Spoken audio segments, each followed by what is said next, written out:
Halo teman-teman, pada kesempatan kali ini sesuai dengan banyaknya permintaan untuk membahas mengenai cerita Sun Wukong, terutama bagi kalian yang sering mempertanyakan, ini kenapa perjalanan mencari kitab suci kok nggak nyampe-nyampe? Why? Menjawab hal itu, film animasi yang berjudul Perjalanan ke Barat bertajuk Selamat Tinggal Sun Wukong akan saya bahas dalam 15 menit ke depan. Benang merahnya menceritakan peristiwa yang terjadi pasca Sun Wukong berhasil mendapatkan kitab suci yang justru dikhianati oleh Kaisar Langit. Tanpa berlama-lama, langsung saja ke ceritanya. Pada suatu malam, Sun Wukong datang ke Istana Langit, yaitu tempat dari para dewa, untuk menemui putri dari Kaisar Langit yang bernama Suyi. Pertemuan pertama mereka berlangsung di bumi, dan mereka pun juga saling menyukai. Namun sayangnya aksi Wukong diketahui oleh pasukan langit yang menganggap tindakannya ini melanggar aturan karena telah menerobos tanpa izin. Dalam sekejap ia pun langsung dikepung oleh 100.000 pasukan langit. Suyi yang menyaksikan hal itu juga tidak bisa berbuat apa-apa, karena sebenarnya ia juga bersalah sudah menjalin hubungan dengan orang luar. Ditunjukkanlah kekuatan Sun Wukong yang sangat luar biasa.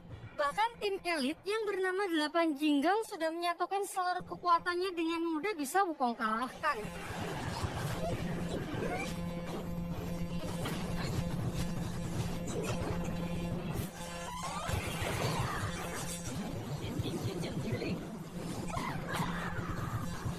Tidak berhenti sampai di sana, seluruh pasukan pun merapat, menciptakan sebuah sanggar dengan pertahanan terkuatnya untuk membatasi gerakan Sun Wukong.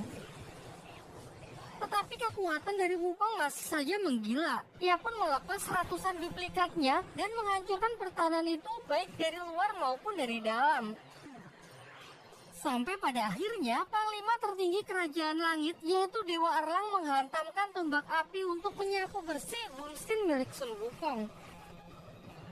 Pertarungan yang maha dahsyat antara dewa terkuat melawan sang kera sakti pun tak terhindarkan yang menggetarkan langit dan bumi.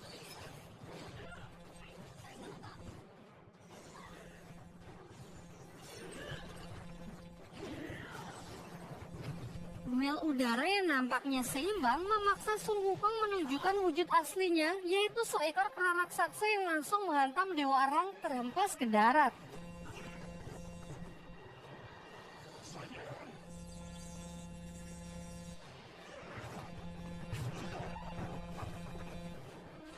Tak ingin kalah, sang dewa pun juga mengeluarkan kekuatan maksimalnya dengan menggunakan tombak api yang mampu memborbardir tempat itu.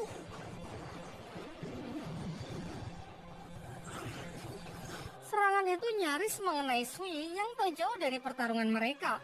Beruntung Sun Wukong masih sempat berbalik untuk membawanya ke tempat yang lebih aman dan meminta Suyi menunggunya sampai semuanya berakhir.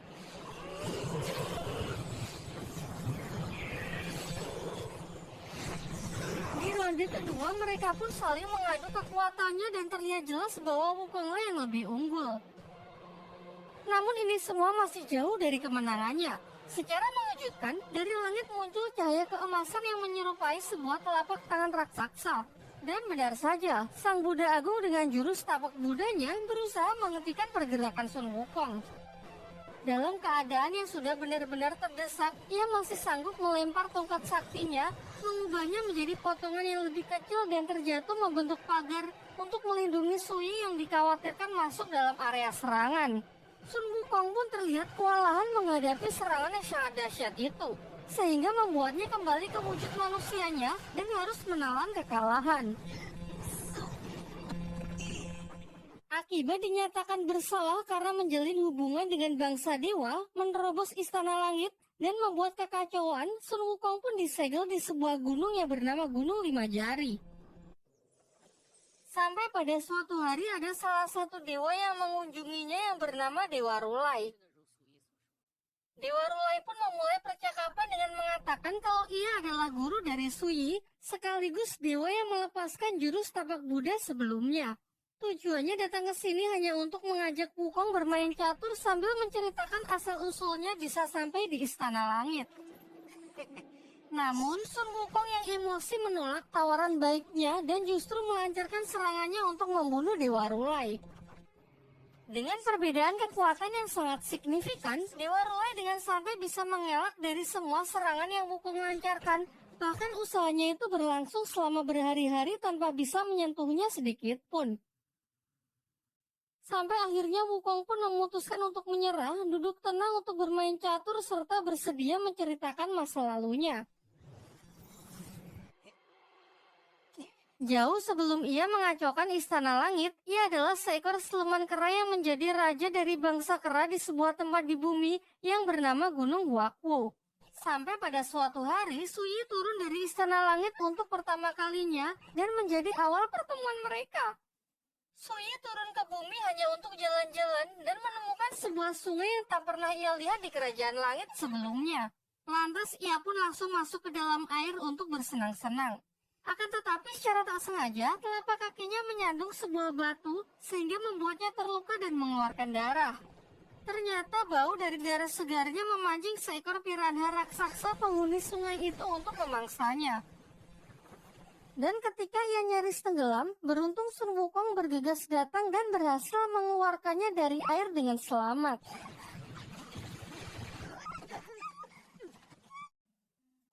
Singkat cerita, mereka pun saling berkenalan. Suyi mengatakan bahwa ia berasal dari Istana Langit dan ini menjadi kali pertamanya turun ke bumi.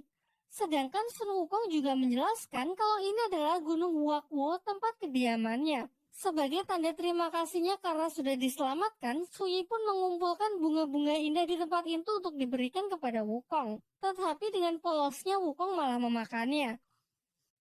Namun tak lama setelah itu, pasukan langit yang dipimpin oleh salah satu Jinggang datang untuk mencari Suyi yang ternyata pergi secara diam-diam. Wukong yang tak terima Suyi disalahkan, mengatakan kalau kebebasan adalah hak dari setiap makhluk hidup. Mendengar hal itu, Jinggang pun memerintahkan pasukannya untuk menyerang Wukong yang dianggap makhluk liar yang tak tahu aturan langit. Sayangnya tak semudah itu karena ternyata Wukong dapat menghajar para dewa itu dengan sangat mudah.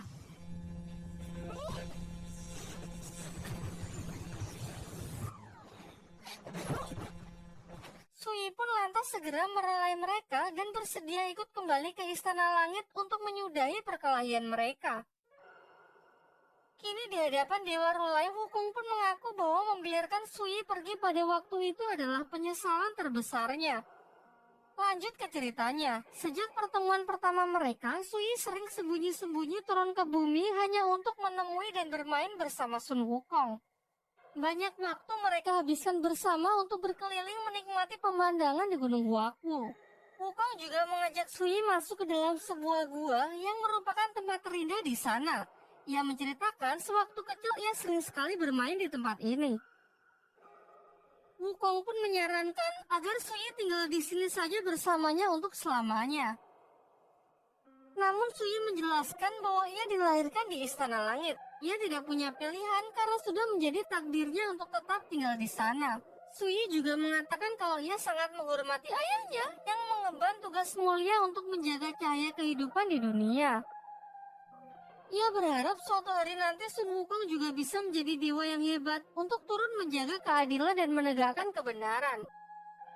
Terakhir Suyi memberikan bulu ekor pertama yang jatuh dari Langpao, hewan suci peliharaannya yang merupakan lambang dari perdamaian.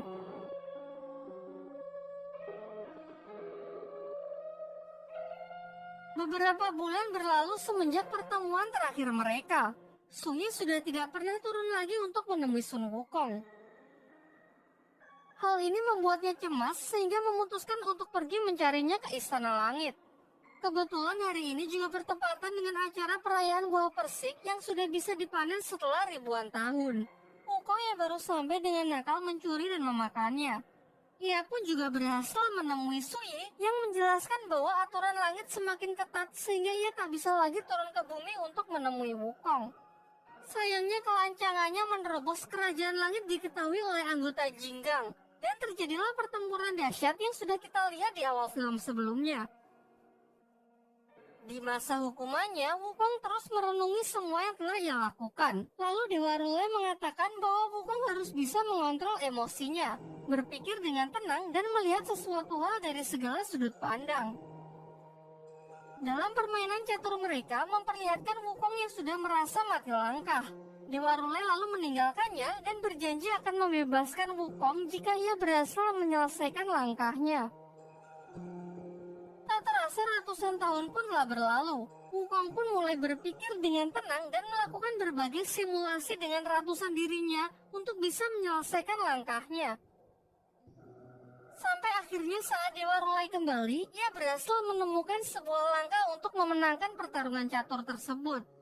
Setelah itu, Sun Wukong mendapatkan tugas dari langit yang memerintahkannya untuk melakukan perjalanan suci bersama Biksu Tong Samcong untuk mengambil kitab suci di wilayah barat. Dewa Rulai pun berjanji bahwa Wukong akan diizinkan menemui Sui jika ia berhasil menyelesaikan tugas tersebut. Singkat cerita, akhirnya perjalanan pun dimulai. Mereka tak hanya berdua, ada juga Cupat Kai, Sawucing, dan seekor kuda putih untuk mengawal perjalanan tersebut.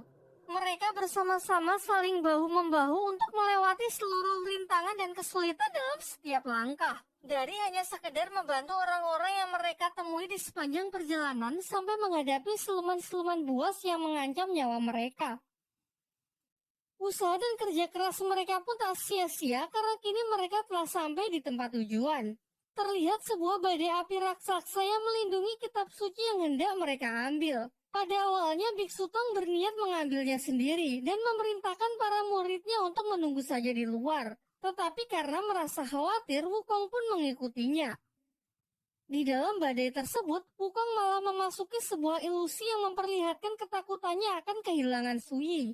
Singkat cerita, ia pun berhasil terlepas dari ilusi tersebut, juga berhasil keluar dari badai api bersama Biksu Tong dan kitab suci yang disebut api penyucian.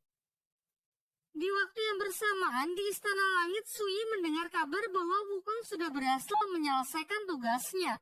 Dengan gembira, ia pun berlari mencari sang ayah untuk memastikan kebenaran hal tersebut. Namun ia memasuki ruangan Kaisar Langit tanpa mengetuk pintu dan mengetahui kalau ayahnya tersebut sedang merencanakan sesuatu yang jahat. Lantas Kaisar Langit pun segera meringkus Sui dan melemparkannya ke alam bawah yang merupakan alam kematian agar tak mengganggu rencananya. Tak lama setelah itu, Dewa Rulai mencari Kaisar Langit untuk menanyakan keberadaan Sui. Mengingat ia harus menepati janjinya kepada Wukong untuk mempertemukan mereka setelah Wukong berhasil menyelesaikan tugasnya.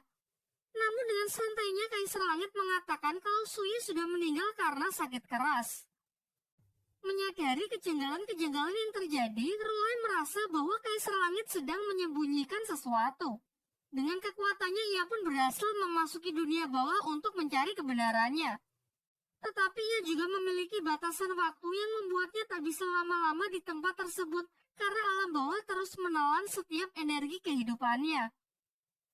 Sebagai tanda terlihat 3 api ungu di punggungnya untuk menunjukkan sisa waktu yang masih ia miliki.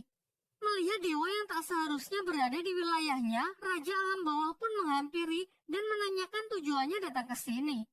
Sayangnya ia sama sekali tak bisa diajak kerjasama. Pencarian pun menjadi semakin sulit karena ingatan Sui telah dihapus dan wujudnya diubah menyerupai Dewi Kematian di tempat tersebut.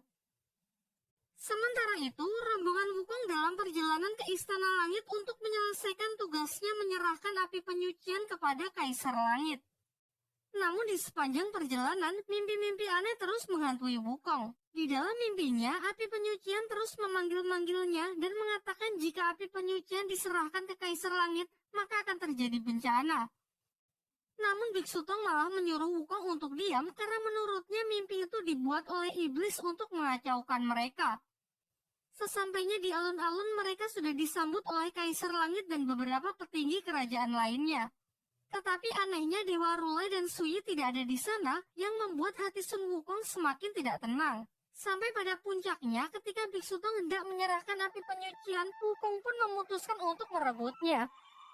Sesuai dengan janji yang telah dikatakan sebelumnya, ia hanya akan menyelesaikan tugasnya jika dipertemukan dengan Sui. Akan tetapi Kaisar Langit malah mengatakan bahwa Wukong sama sekali tidak memiliki kapasitas untuk bisa bernegosiasi. Ia justru memerintahkan orang-orangnya untuk merebut api penyucian itu dari tangan Wukong secara paksa. Setelah yakin kalau ada sesuatu yang tidak beres, Wukong pun menyimpan api penyucian tersebut ke dalam dirinya. Hal ini jelas membuat Kaisar Langit sangat murka. Ia lantas memberikan perintah kepada Dewa Erlang untuk segera meringkus siluman tersebut. Pertarungan pun tak terhindarkan. Mereka pun saling mengadu senjatanya yang memperlihatkan kekuatan mereka yang seimbang.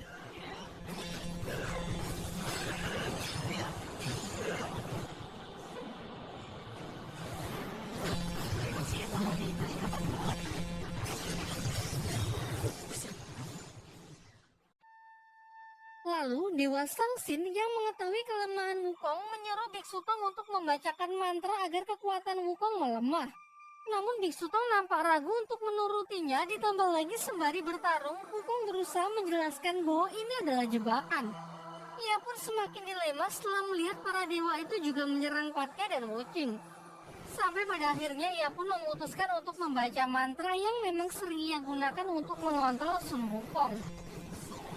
Alhasil, Wukong yang bertarung sambil menahan rasa sakit di kepalanya, lengah dan dimanfaatkan dengan baik oleh Dewa Erlang untuk menghunuskan tombak apinya tepat ke dadanya.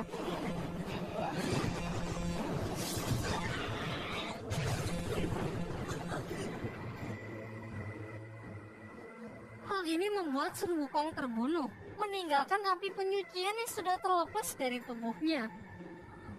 Terlihat dari kejauhan, tragedi ini juga disaksikan oleh Dewa Roh yang sama sekali tidak bisa membantu karena terikat dengan aturan langit.